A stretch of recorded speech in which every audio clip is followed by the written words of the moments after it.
Dili inyoha ang Biblia. Naana ang Biblia. Wala pa matao si Papa Damasus I o si Saint Jerome, wala pa natao. Naanay Biblia, daan og bagong tugon. Ang ngalan Vitus Latina. Siya masabtan sa kumon. Una nga gipa-translate kini ni Papa Damasus I kang Saint Jerome sa 4th century na. So dili inyoha ang Biblia, mauwaw pud mo oy. Mao gani ingon ako ninyo nga enroll mo og bibliology. Parang mahibaw anin ang kasaysayan sa Biblia. Ayaw mog tuoan ang mga CFD kay puros na mga binutbot. Kani nga itong mga higalang mga sulpot ba, bisag unsa na lang yun ang ilang ipangyawit para makalusot lang sa mga argumento o sa mga kamatuoran nga ato ang gipresentar. For example, kini atong higalang duktoy o pastoy. Ingon pa niya, naman ako ni Biblia before pa Saint Jerome o Papa Damaso I sa gitawag og 4th century. So therefore, di daw ang simbahang Katoliko maoy tag-iya sa Biblia. Kaya naman Vitus Latina. Pagka na lang, makaluluoy o ang tao mutuo ninyo. Ang Vitus Latina ginagamit sa mga Kristiyano kaniadto early 2nd century. Ginatranslate nila kanang mga butang nga unknown ang mga sources sa gitawag og mga manuscripts nga basis sa gitawag og translation. And at the same time, get-translate nila defectively. So buot ipasabot ang Vitus Latina sa 2nd century, dili siya magamit as official canon or Bible sa itawag og kining Christian Church.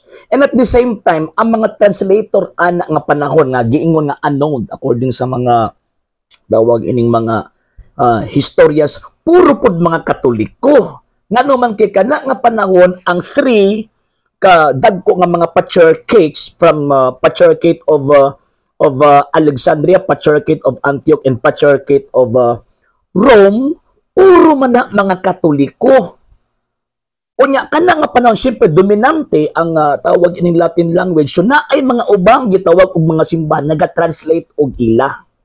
Mao na hinungdan nga usa na sa gipatrabaho ni Papa Damaso I kay para na ay uniform ug sa samang pagkaagi makorek ang kadto mga translations kaniadto based sa Hebrew Greek manuscript. Wa bitaw gi-translate na Saint Jerome ang balaang kasulatan wa nagbase sa Vitus Latina kay daghan man gitawag og sayop.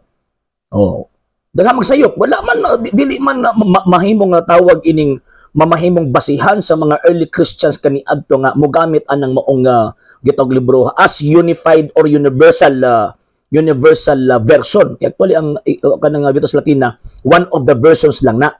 Yes, na ay Old and gitawag og New Testament. Unya, bantayin ninyo, ang Old Testament na ay Deuterocanon. So kung kining pastoy nga ato ang amigo karon kung tinuod gyud siya nga nagtuon og bibliografya, dapat ang iyahang kung gusto gyud niya nga murag dapig siya sa Vitus Latina, dapat number 1 magkatoliko una siya. Kaya kana nga panahon kana nagamit anang Vitus Latina ug sa samang pagkaagi ang nag-translate ana puro mga Katoliko o gituuhan ang nagproduce sa Old Testament ana si Bishop Miletus, Bishop of Sardis. Obispo sa Sardis kana sa Old Testament apil ng kining Deuterocanon kay ang ilang ginusunod at that time ang Septuagint version man. Number 2, dapat una magkatoliko. Number 2, dapat kanang inyong Biblia toy dapat na anay 7 ka libro. Anong di mamamusundan ng 7 ka libro? Nga man ay nabutang sa Vitus Latina. Number 3, naaba may kopyaan ng Vitus Latina? Wala ang simbahang Katoliko naa.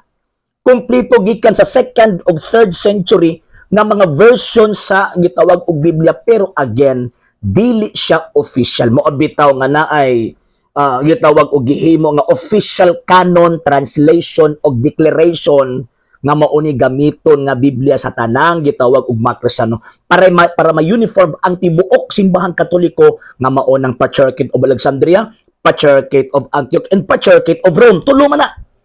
Puro man na mga Romano Katoliko. Wa man mo'y labot ana.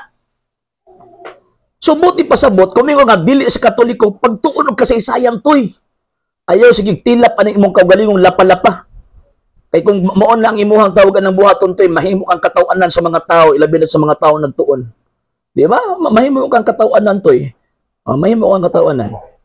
So man nandito pa ilad. Okay. So ang gitawag og Latina Vulgata mo na siya ang perfect kumbaga.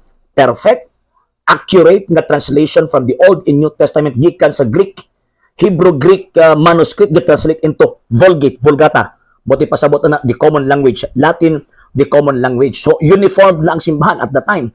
Mga around 383 before namatay si tawag ining Papa Damaso I. Naa ni mga partial translations kay gituuhan nga around 393 1924 nahuman ang tawag in translation sa whole Old and New Testament sa team ug kang Saint Jerome mismo. So kanang ginanigar ninyo nga di Katoliko ang Biblia tungod kay naa ng Vitus Latina inuplok na toy. Nga naman kay kanang Vitus Latina mga membro gyapon sa Katoliko nag-translate ana nga wala sila gikuhaan nga tama nga source gikan sa gitawag og mga original nga mga manuscripts. Mana dito mangilad ba? Sa hindi pa po nakapag-follow sa mga pages po natin, i-follow nyo po yung mga pages po natin, RJ Horolanciano II TV Apolia Punto Argumento page, Kuya Apologies TV page, and RJ's Vlog 2022. And pwede rin po kayo mag-send po dyan ng Facebook stars. And also, sa ating po mga channels, sa hindi po nakapag-subscribe, i-subscribe po ninyo yung mga channels natin, The Lay Catholic, Apologies International Official, RJ Sano II TV, Kuya Apologies TV, and Barrio Kawayan Religious Forum. And pwede rin po kayo mag-send po dyan ng super sticker, super chats, and super thanks. And maraming salamat po sa mga kapatid at mga Katoliko na ulis pong tumutulong sa programa po natin. Maraming salamat po. Nang dahil po sa tulong at suporta po ninyo ang programa pong ito, until now, andito pa rin po sa social media. And until now din po, nangangailangan pa rin po tayo sa tulong at suporta po ninyo dahil wala po kami magagawa rito mga sir, mga ma'am, kung wala po yung tulong at suporta po ninyo. Sa gusto pong tumulong, sa gusto pong sumuporta, pwede po ninyong ipadala ang tulong at suporta po ninyo sa pamamagitan po ng ating mga account numbers dyan po sa ating pong screen. And pwede nyo po kaming i-message sa ating pong page kung via remittance po yung papadala po ninyo. Maraming salamat po in advance.